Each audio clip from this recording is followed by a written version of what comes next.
자, 이제 우리 모음 음소 단위 훈련하도록 하겠습니다. 여러분, 모음 음소 단위는 어떤 부분에 있어서 중요할까요? 중요한가요? 중요하죠. 그쵸? 자, 일단은 음소 단위 자체에 하나씩 알아두는 거는 좋은데, 자음은 발성을 위해서 획기적인 역할을 할 수 있다고 말씀을 드렸고, 모음은 발성보다는 얘는 정확성에 있어서 중요합니다. 오케이? 자, 그래서 어떤 느낌이냐면요. 한국어로 얘기할 때 가지냐 거지냐 그 차이다 라고 말씀드렸어요. 문맥에 따라서 내가 가지가 나올 수 없는 문맥이야. 그런 곳에서는 우리가 알아서 뭐 예를 들어서 어떤 미국인이 한국어로 나 서울역 갔는데 가지가 너무 많았어 이렇게 얘기를 했어요. 그러면 서울역 가지가 많아? 거지겠지. 이렇게 문맥상으로 이해할 수 있다는 거죠. 그렇죠? 자, 그런데 되게 헷갈릴 때도 있단 말이에요. 내가 밭에 갔는데 그 밭에서 가지를 봤어 라고 얘기했어요. 정말 놀랍지. 가지를 봤어 이렇게 얘기를 했어요. 그럼 밭에서 가지를 보는 건 당연한 건데 그럼 거지를 봤나? 이렇게 헷갈릴 수 있다는 얘기예요. 그래서 가지냐 거지냐 이게 바로 모음의 역할입니다. 영어의 발음은요, 사실 발음이 좋네요, 나쁘네요가 아니라 발음이 정확하네요, 아니면 틀렸네요 라고 나눌 수가 있는 거예요. 그래서 정확한 소리는 조금 배우는 게 낫겠죠. 만약에 너무 많으면 그 시간에 표현이나 하나 더 외우지 뭐 라고 생각할 수 있어요. 하지만 그렇게 많지 않다면 우리가 어느 정도 배우는 건 괜찮지 아니한가 싶습니다. 자, 그러면 영어의 모음이라고 하는 거는 내 소리가 조금 더 정확해지는 것이다 라고 생각하면 되겠고, misunderstanding을 조금 더 줄일 수 있다 라고 생각하시면 되겠죠.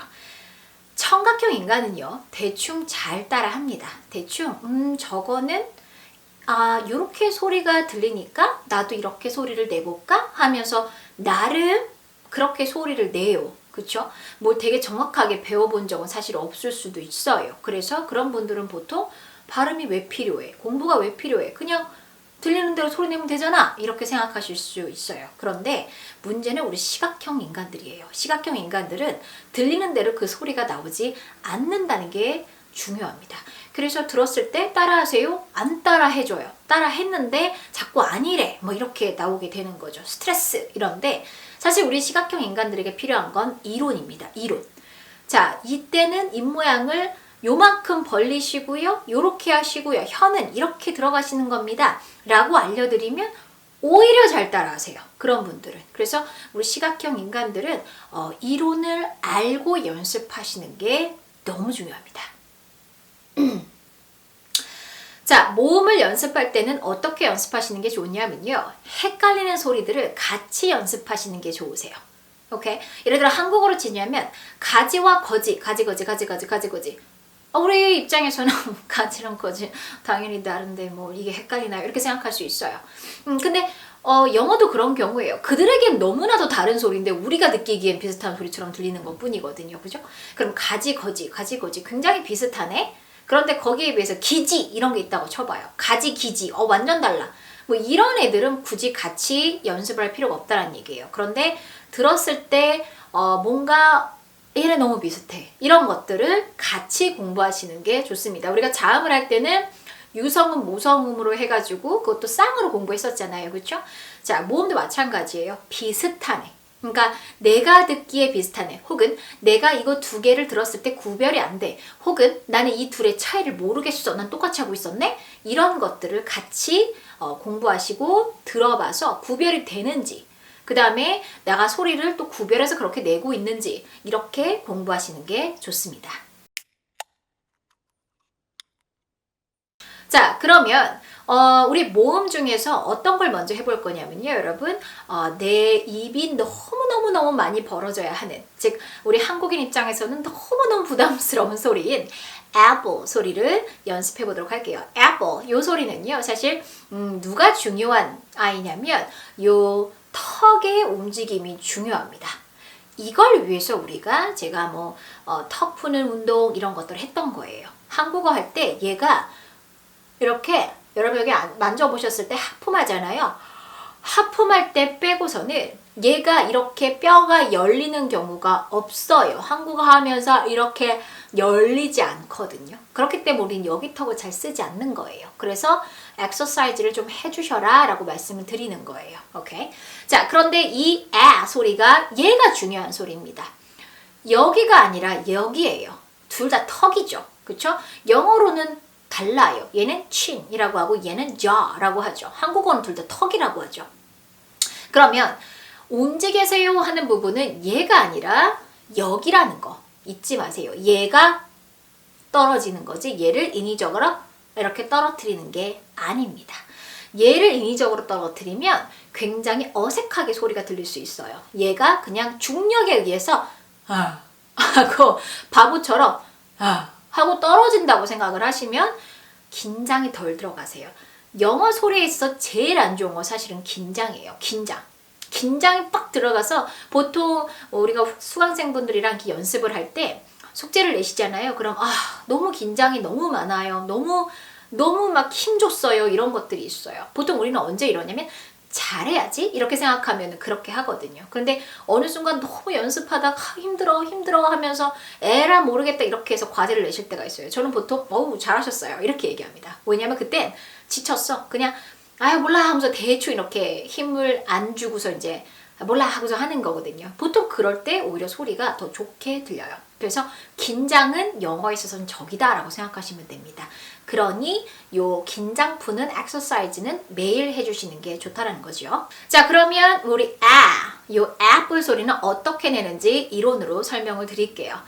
우리가 요 애플 애와 그 다음에 레드 애가 헷갈리는 이유는 둘 다 한국어로 애이기 때문이에요.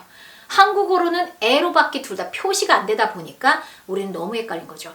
이 둘 중에 우리는 한국어로 어떤 걸 더 많이 쓰냐면 레드 애 소리를 더 많이 씁니다. 우리에겐 이게 조금 더 익숙한 소리예요. 애 소리는 너무 익숙하지 않은 소리예요. 그래서 우리는 요 레드의 애로 애플 같은 애를 처리하는 경우가 많습니다. 오케이? 자, 그런데 확연히 다른 소리라는 거. 근데 예를 들어서 animal, apple 이런 것처럼 만약에 이거를 apple 해도 알아듣던데요? 라고 얘기하실 수 있어요. 그쵸? 알아들을 수 있어요. 만약에 이게 apple과 apple에 apple이라는 단어가 없다면 괜찮습니다. 어차피 없기 때문에 대체 단어가 없기 때문에 또 다른 단어가 없기 때문에 그냥 apple이라고 해도 알아듣는 거예요.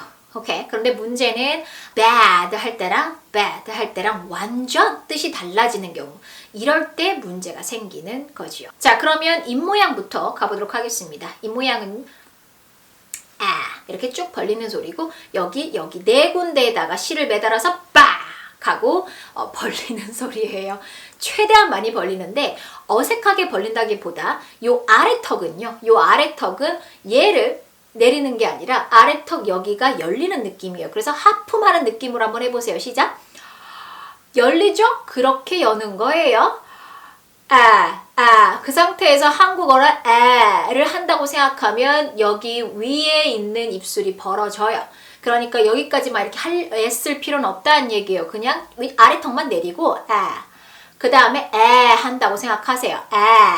자, 그 다음에 혀는요. 혀는 이렇게 생각하시면 돼요. 보통 그들이 편안하게 있을 때 혀의 모양이 어떠냐면요. 그냥 하고 멍청하게 있을 때 혀는요. 혀의 끝은 요게 이빨이에요, 여러분. 요 이빨 아랫니, 그죠? 자, 요 아랫니에 혀 끝이 이렇게 그냥 대고 있어요. 편안하게. 그 다음에 혀는 이렇게 툭 늘어져 있죠. 보통 가장 멍청한 표정을 지을 때 이러고 있습니다. 그냥 편안하게 있을 때 혀는 이러고 있어요. 오케이? 자, 그런데 요 소리 같은 경우에는 여기 혀 끝은 계속 그대로 있어요. 그런데 어디가 올라가냐면 여기가 올라가요. 다시 말해서 이게 혀의 앞, 중간, 끝이라고 한다면 끝에가 올라가는 소리입니다. 오케이? 근데 해보면 무슨 얘기인지 아실 거예요. 그렇죠? 얘가 이렇게 올라갔어요. 그죠? 그러면서 어떤 느낌이냐면 내 혀에 거의 다를 보여주는 느낌입니다. 다 보여주는 느낌이죠. 그에 비해서 father의 해볼까요? 제 혀 다 보이세요? 안 보이죠? 자, 얘처럼 아주 넓은 혀가 앞에, 중간, 끝까지 거의 다 보여준다 라고 생각하시는 거예요. 여기까지 이해가십니까? 자, 그러면은 내 턱의 모양은 그 다음에 혀, 넓게 다 보여준다. 이렇게 생각하시면 되겠죠. 오케이? 자, 그 다음에 중요한 포인트가요. 소리가 이렇게 하다 보면 되게 어색하게 소리가 들릴 수가 있어요. 무슨 얘기냐면 많이 벌렸다가 갑자기 확 하고 줄어드는 거거든요. 많이 벌렸다가 축 하고 줄어드니까 이렇게 소리가 들려요. 이게 좀 어색하다는 얘기예요.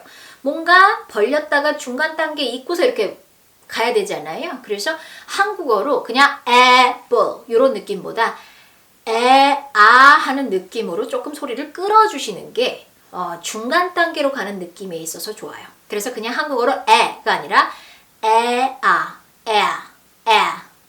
이런 느낌으로 소리를 내주시면 조금 더 자연스러워요. 그런데 물론 이렇게 하시면 안 되죠. 아는 그냥 나만 느끼는 정도예요. 나만 그렇게 그냥 느끼는 거야. 이거를 남들도 이렇게 할 정도로 아가 힘이 들어가시면 안 돼요. 오케이? 그래서 apple. 나만 아를 했구나 라는 느낌이 있는 거예요. apple. 이런 느낌이죠. 그쵸? 자, 그 다음에 당연히 뱃소리 들어갑니다. 오케이? 뱃소리 들어가셔야지요. 이 뱃소리가 이제 발성이잖아요.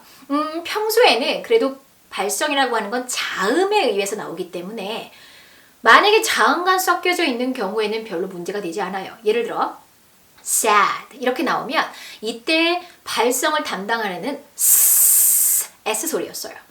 그렇기 때문에 요 모음에 여기가 많이 들어가지 않아도 S가 알아서 발성을 처리해 준다는 거예요. 그런데 그에 비해서 모음의 강세가 있는 경우 apple 이렇게 모음의 강세 있는 경우 만약에 배에 소리를 안 내주시면 apple 이렇게 소리가 나오는 거예요. 그래서 apple 배에 흥 하고 움직여줍니다.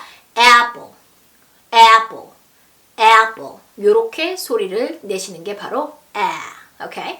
귀 훈련하고 예민하게 하고 이렇게 하는 게 우리가 할 일입니다. 수고하셨어요.